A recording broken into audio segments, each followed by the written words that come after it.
Good morning everyone, and this week's Forensics Friday is all about crime scene investigation, or as you may know it, CSI. So crime scene investigation isn't exactly like how it's portrayed on TV shows such as CSI, NCIS or even The Flash, but nonetheless it's still really interesting and still really important. So what is a crime? So firstly, a crime is an offence that is committed in the violation of law, and there's two types of crime. There's major crime, which is things such as like murders, kidnapping and terrorism, large scale events such as that. And there's volume crime, which is things such as burglary at your home, theft and criminal damage. That's smaller things really. So a crime scene is either a place where the crime has been committed or a place where evidence has been found. One of the most important aspects in crime scene investigation is the crime scene preservation, and this is to ensure there's no movement, destruction or contamination of any evidence that could be there. So it's essential that personal protective equipment, or PPE, is worn at all times, and these includes full body suits, overshoes, double gloves, goggles and masks.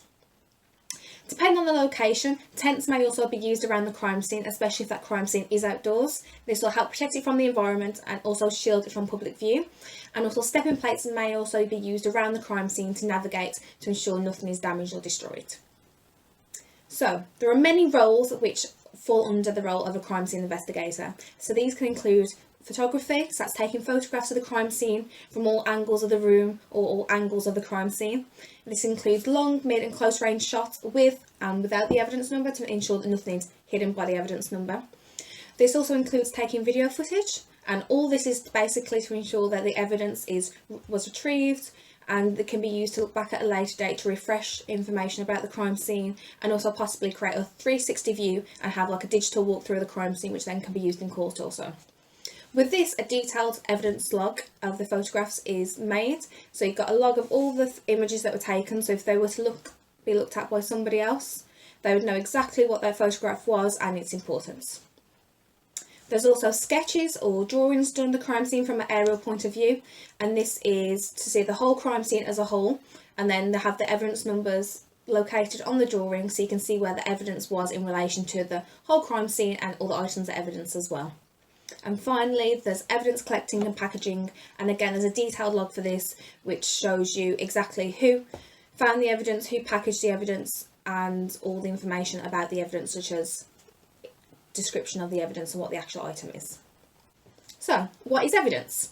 Evidence is a material which can be produced before a court of law to either prove or disprove the validity of a point. So forensic evidence is obtained through scientific methods, and trace evidence are materials which have either been left or taken from a crime scene as a result of contact between two things, essentially. So that's Locard's principle is every contact leaves a trace. So if an offender can leave something behind at the crime scene, that person can also take away something from the crime scene also. In regards to evidence, it is so important that contamination is prevented, and there's also integrity and continuity throughout the whole process. There are 5 main types of evidence.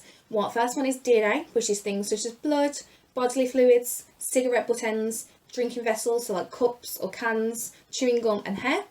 There's trace materials such as glass, fibre and tool marks. There's footwear, there's fingerprints, and there's also physical items.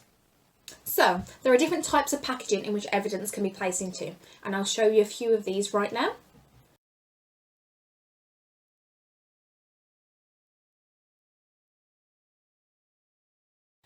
So for anything that you wish DNA to be taken from, such as blood, bodily fluids or cigarette butt ends, these need to be placed in brown paper bags, as this will prevent the DNA from degrading.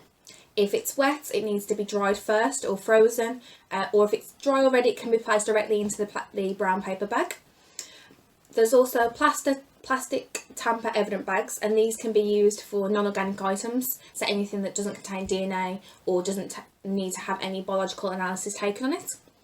For bloodstained clothes or plant material or footwear, these are also best to be placed in the brown paper bags rather than plastic bags also, as if they're left in the plastic bags for a long period of time, they could essentially grow mould, and this will then damage the evidence. We also have weapon tubes, and these are used for sharp items such as knives and screwdrivers, and these can be reinforced with a sheet of metal at the bottom, and this is to prevent us or you guys, anyone handling it, from getting harmed, because obviously health and safety is still very important.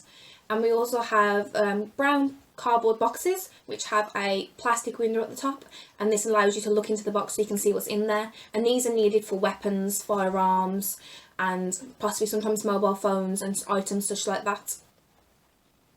It is vital that all evidence packages are labelled correctly with an exhibit label, and this includes what the item of evidence is, a description of the item, who it was packaged by and who has handled it, and it also, if needs be, to have the correct biohazard label attached.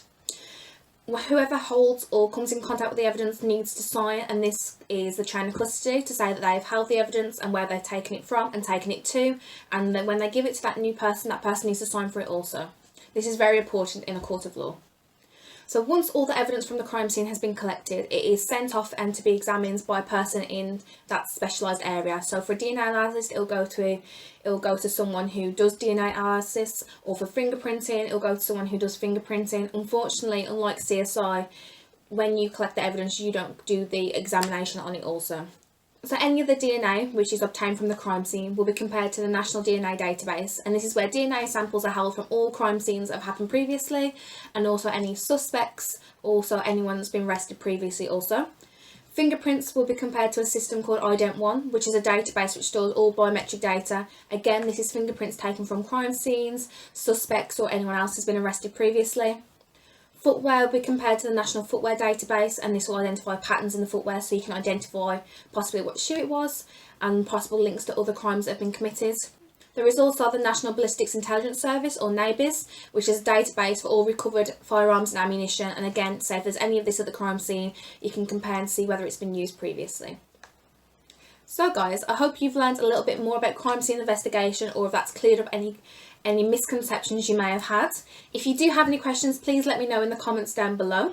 And later on this afternoon, I'll show you guys how you can dust for your own fingerprints at home. Thank you.